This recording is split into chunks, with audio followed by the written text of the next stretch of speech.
अल्लाहु अकबर अल्लाहु अकबर ला इलाहा इल्लल्लाह अल्लाहु अकबर वलिल्लाहिल हम्द। नमस्कार, आप देख रहे हैं आवाज़ आपका और आपके साथ हैं एमएस परदेसी। जी हाँ, ईद की नमाज खुशी खुर्रम से अदायगी की गई, जिसमें कि बैनाथपुर कुठा और हिंगवा ईदगाह मैदान, बरमनखी के ईदगाह मैदान में और ख़ास करके धरारा अंसारी टोला में नमाज की अदायगी की गई, जिसमें सभी लोग शिरकत किए और ज़्यादातर खुशी उन्हें हासिल हुई जो रोज़ेदार थे। और रोज़ा रख के दूसरे दिन अगर ईद का दिन आ गया है तो वो खुशी होता है, और ईद का मीन्स ही खुशी होता है, ये समझना होगा आपको।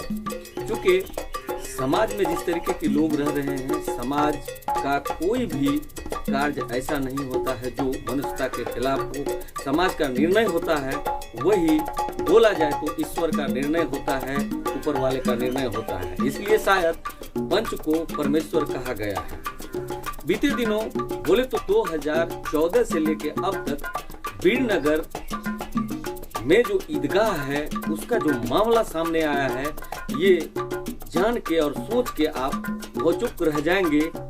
इसलिए मैं कह रहा हूं कि 2014 से लेके अब तक जो ईदगाह का वसूली हुआ वो किसी एक दो आदमी के हत्थे चढ़ गया है, जिसका कोई हिसाब देना नहीं चाहता है। जबकि 2014 से पहले लगभग 2.25 लाख रुपया का हिसाब साक्षात हुई, जिसको प्रकट किया गया, लेकिन वो रुपया भी अभी तक कोई ईदगाह के कार्य में नहीं लगी है। और ईदगाह के काम में अगर लगा दिया जाता तो लोग आज आक्रोशित नहीं होता।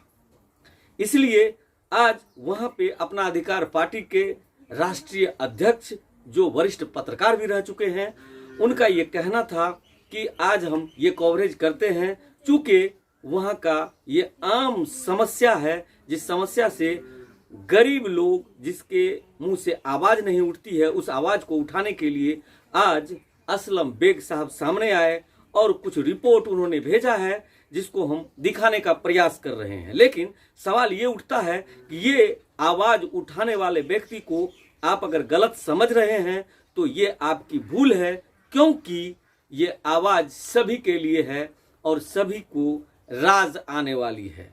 आप देख रहे हैं आवाज़ आपका और आपके साथ है एमएस परदेसी। जमीन के सदर हैं, क्या कहना है? आज अभी विवाद हो गया था, क्या है मामला? आज ईद का दिन है।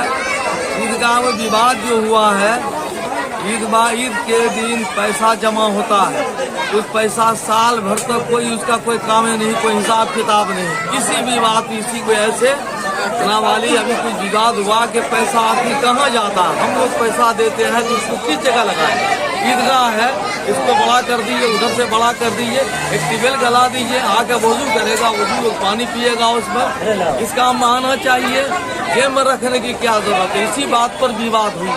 कौन लोग हैं? देखिए, ये जो हरिहर साहब है जी, मेरा दादा अपना बहन को 10 कट्ठा जमीन 42 डिसमिल दिया है। उस जमीन को 45 डिसमिल बेचा है। ये सच है, झूठ नहीं। यहाँ वीरनगर में तो आज वीरनगर ईदगाह पर क्या मामला हुआ? आपस में विवाद हुआ कमेटी के तहत। हिसाब वगैरह क्या क्या मामला था यहाँ? हिसाब वगैरह अभी तक तो नहीं दिए हैं, न अभी तक अकाउंट हिसाब के रुपया रखने के लिए अकाउंट खुला है। अकाउंट तो खुल गया है, 2 आदमी के नाम से व्यक्तिगत खाता खुला है, ईदगाह कमेटी के नाम से कुछ नहीं है। यहाँ स्थानीय वीरनगर में ईदगाह है, यहाँ के कमेटी में एक भी वीरनगर के लोग को शामिल नहीं किया गया है, क्या कारण है? हाँ, शामिल तो नहीं किया गया है, वीरनगर को बैकवर्ड करके काम किया जा रहा है।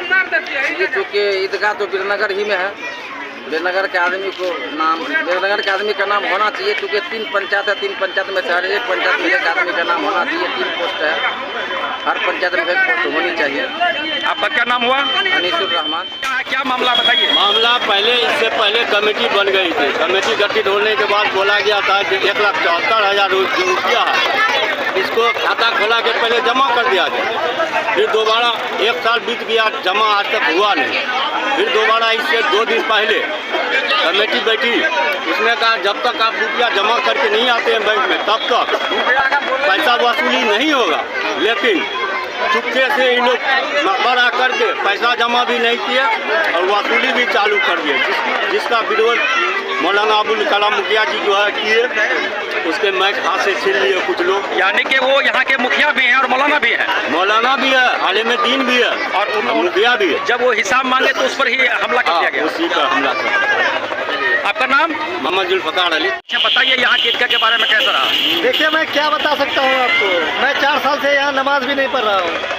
वजह यह है कि यहाँ के जो कमेटी है, इसके जो मेंबरान हैं, मैं सीधे शब्दों में नहीं कह सकता कि ये चोर है, लेकिन 2014 के बाद से अब तक ये कोई हिसाब किताब नहीं दिया अभी तक। रही बात 80% लोग इस इमाम के पीछे नमाज पढ़ना नहीं चाहते, लेकिन ये फिर भी ज़बरदस्ती जोर ज़बरदस्ती करते हैं। तो इसलिए मैं बेहतर समझा कि वो हरफ में झगड़ा लड़ाई में क्यों जाऊं, इससे बेहतर है कि मैं कहीं और जाके नमाज पढ़ लूँ। हमारी मजबूरी रही है कि आज मेरे गांव में ये ईदगाह है जो मेरे घर से मात्र 300 मीटर की दूरी पर है, लेकिन मैं 7 किलोमीटर दूर से नमाज पढ़ के आ रहा हूँ ईद का। ये हमारी बदकिस्मती कहिए। तो मैं उम्मीद रखता हूँ कि जब यहाँ के ग्रामीण जगेंगे तो फिर इंशाअल्लाह ऐसे बातिल को किनारा कश जरूर करेंगे। के लिए चाहते हैं कि ईदगाह का मीटिंग हो जाए, लेकिन जब जाते हैं बोलते हैं तो बोलने के लिए नहीं जाता है, पैसा सब गबन करने के लिए चाहता है।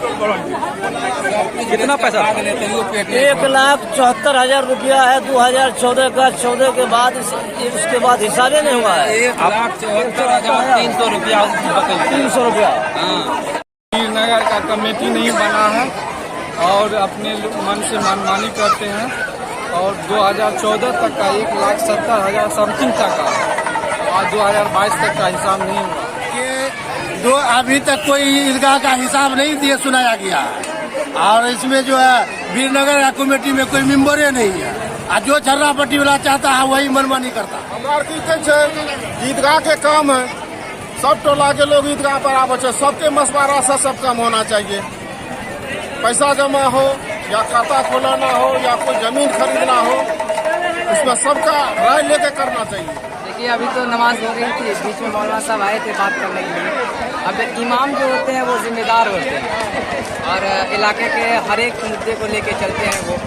तो मैं कहूँगा कि उन्हें ये इन सब बात को सामने लाना चाहिए, नहीं ला रहे थे ये उनकी कमी। सारे लोग बैठ करके ये जिम्मेदार जितने लोग हैं ये डिसाइड करें कि नमाज कौन पढ़ाएगा, जिम्मेदारी किसके हाथ में दी जाएगी। जब सब लोग सपोर्ट करेंगे तब ये कामयाब होगा। यानी कि लोकल जगह पर है वीरनगर में ईदगाह, यहाँ के लोगों को पूछा नहीं जाता। हाँ, यहाँ के लोगों को पूछा नहीं जाता आखिरकार ऐसा क्यों। इन लोगों को बुला करके वीरनगर के जितने भी जिम्मेदार लोग हैं बुला करके एक जगह किया जाए इन लोगों को, और उसके बाद उसमें डिसाइड किया जाए कि कौन जिम्मेदार रहेंगे, उसके बाद ये फैसला हो। वैसे यार जो है ना, बहुत गलत है फटाफटी करना। आपको जानकारी क्या है यहाँ की ईदगाह के बारे में? बहुत शांतिपूर्ण ईदगाह है, नमाज भी अभी विवाद हुआ है यहाँ, ऐसे होता क्या बात है आप लोग के सामने में फैसला हुआ। क्या मामला है, पता क्या चला? मामला क्या, वही मार्चर में मुखिया मुखिया जब बात कर रहे थे दीन इस्लाम की, तो बात करना चाहिए ना, तो वहाँ से बात करवा दिया। गलत बात ना, गलत तो नहीं बोल रहे थे मुखिया जी, मुखिया सही बात बोल रहे थे। मुखिया जी यही कह रहे थे कि इतना मुसलमान की आबादी रहते हुए भी व्यवस्था अच्छी नहीं है।